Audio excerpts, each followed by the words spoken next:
Is made up of 70% water. It's essential to our cells, our organs, our skin. So God put in us a natural instinct to drink water. There's a mechanism that sends a signal to our brain that tells us when we're thirsty. If we drink water, we get hydrated, everything's fine. But sometimes we ignore that signal. We get busy, we're distracted. If it's suppressed long enough, the body will quit sending the signal. Goes into a different mode, thinking that water is scarce. It adapts to the environment and begins to conserve water.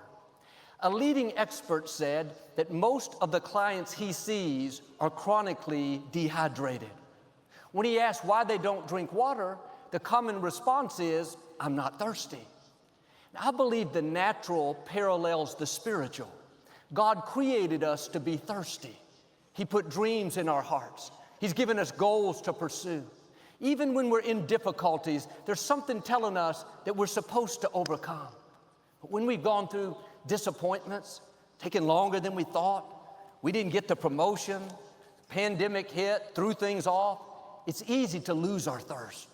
We used to be passionate about getting in shape, starting our business, meeting the right person, but we've had setbacks.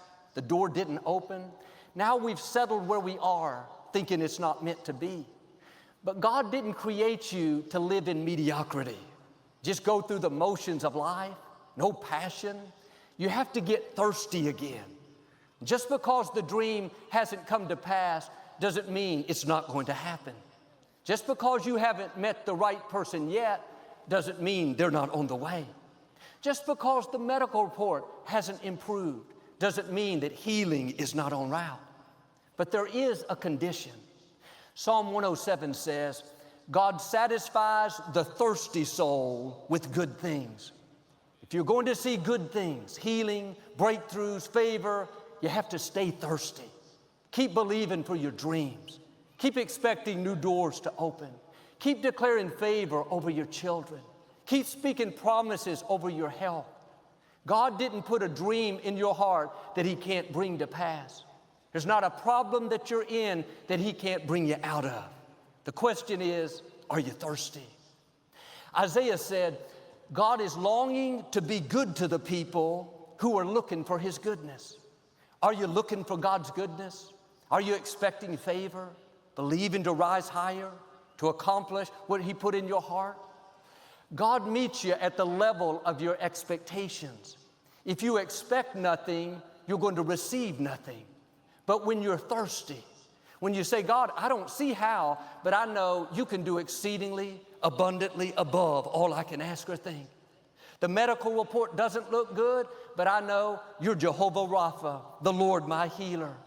My business is slow, but I'm not going to give up on my dreams. I know you're my provider. You make rivers in the desert. You don't have to figure out how it's going to happen. All you have to do is believe. God satisfies not the doubting soul, the negative soul, the passive soul. He satisfies the thirsty soul with good things. But I wonder how many of us are chronically dehydrated. We've suppressed that thirst so long, it's gone away. Now our thinking has adapted to our environment. We've lowered our expectations, watered down our dreams, thinking, this is not what I wanted, Joel, but I guess it's good enough. I guess I'm making it. Good enough is not your destiny. God put greatness in you. He has an awesome future in store, but one of the enemy's favorite tricks is to try to numb your thirst, to try to deceive you into not wanting more, not believing to get well, not pursuing your dream, not expecting to meet the right person. And if he can deceive you into going through life with no thirst, no passion, no zeal, thinking you've seen your best days, he can keep you from your purpose. Don't fall into that trap. Get thirsty again. Start dreaming again. Start believing again. Start hoping again. Joel, I tried this once and it didn't work out. Try again. The medical report says I'm not going to get well. That's one report, but there's another report. It says God is restoring health back into you. This is what Marissa and Reuben did. I love their story. Their young son, Christian, diagnosed with stage 4 cancer, spread throughout his whole body. They were devastated. Reuben said when he first heard the report, it was like all the air had been taken out of the room, like he could barely breathe. Medically speaking, it didn't look good. They could have fallen apart, been depressed.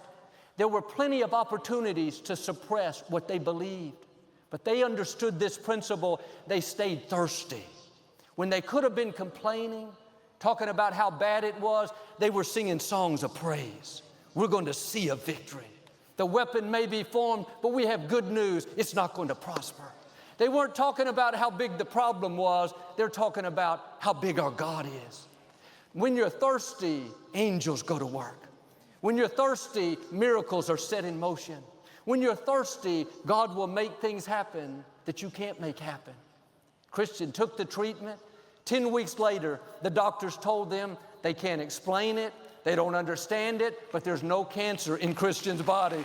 God has the final say. My question is, are you thirsty, or have you let the circumstances suppress your faith? Who told you you can't get well? Who told you your business can't be successful? Who told you you've reached your limits, that this is as good as it gets? Don't let other people numb your thirst. Don't let what you see talk you out of what God promised. Don't let time cause you to give up on the dream He put in your heart. And don't let mistakes you've made convince you to live condemned with no passion. Get your thirst back. Get your fire back. God is still on the throne. He didn't change His mind about what He promised you. God doesn't abort dreams. It may not have happened on your timetable. There may have been disappointments, setbacks, but that didn't stop the promise. The enemy would love to convince you to live dehydrated, not expecting, not hoping. Don't believe those lies.